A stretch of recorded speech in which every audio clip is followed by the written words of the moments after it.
Hello, Merry Meet. So it seems I have time for another video because I'm going out for my Asperger support group today and I was sure um, the clock was basically an hour later than it was. So yeah, I have another hour to kill so I can get another video done.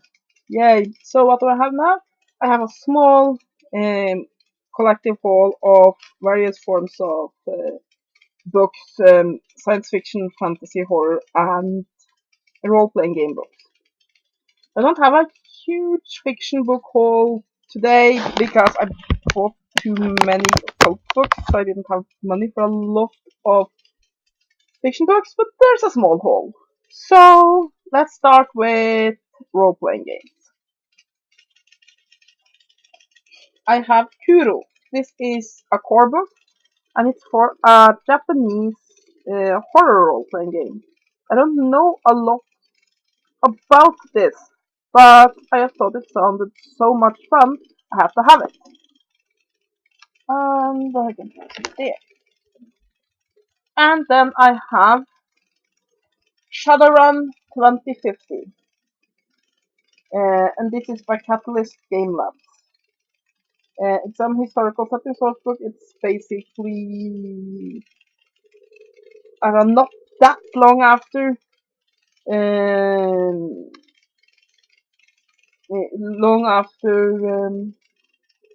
that big cataclysm that caused magic to come into the world in Shadowrun. So yeah, somewhat after, but not after I think. And I think it sounded interesting, so I picked it up. And I think I forgot to say who made Hero, and it is Cubicle 7. So that is that. And then my camera is bouncing about. Sorry about that.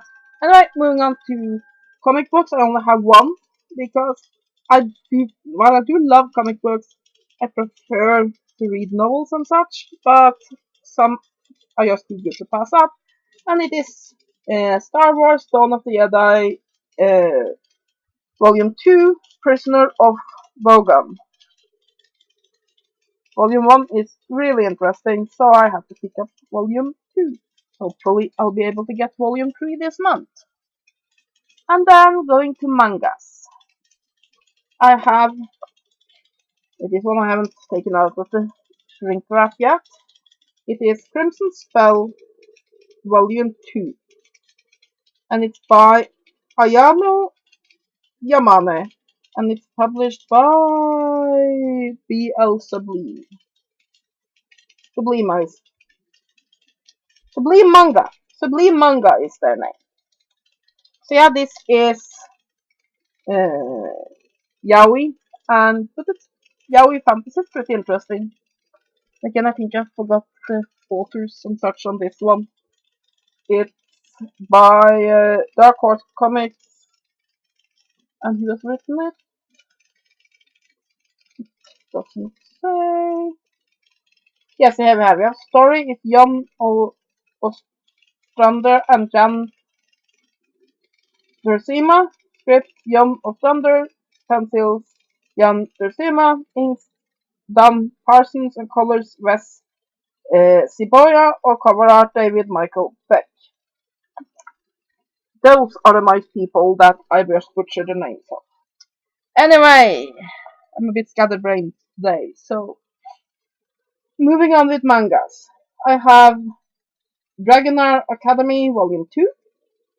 It's art by Ran or story by Siki Suki, I think. Something around those lines, and it's by 7 Seas. Just very, very cute manga about teenagers, or are they even teenagers? I think they're teenagers that go to school to learn to be dragon riders. And then I have Midnight Secretary Volume 5, a story and art by Tumu Omi, and it's by Viz Media. Because I'm not a huge fan of this one, but it has vampires, and I started it, so yeah, I have to continue picking it up. I'm a bit bad like that. I mean, sometimes I pick up the first volume of things thinking, okay, fine. If I don't like it, then I mean, it's one volume of a manga isn't that expensive. The problem is, unless it's so horrible, I just can't finish the first volume.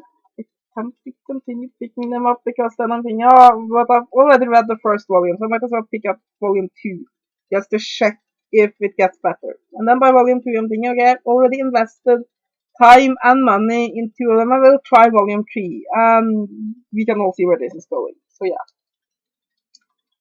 got that. And then I got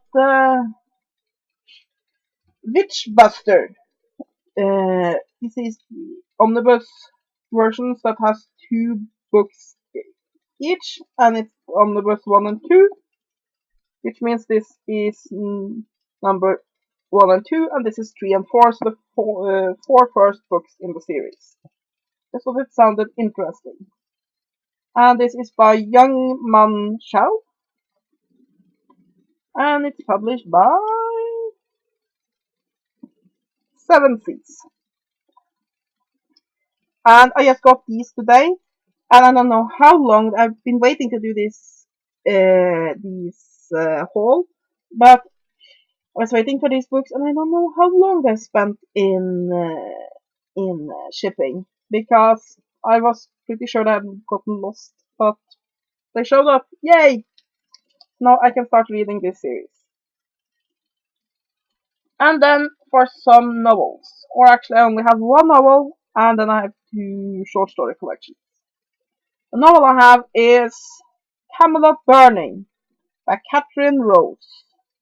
It's book 1 of A Metal and Lace, and it's by Flux, which is basically the fiction section of Llewellyn. Basically, I haven't read this yet, but I was so intrigued by it. It is Camelot, but steampunk. So Merlin is building steampunk robots and such. It just sounded so fun. And there's magic too, but yeah, it's magic, steampunk, all of that mixed together. Sounded fun. And then I have 2 very, very weird books. I have Paranormal Mega Bundle and Paranormal Mega Bundle 2.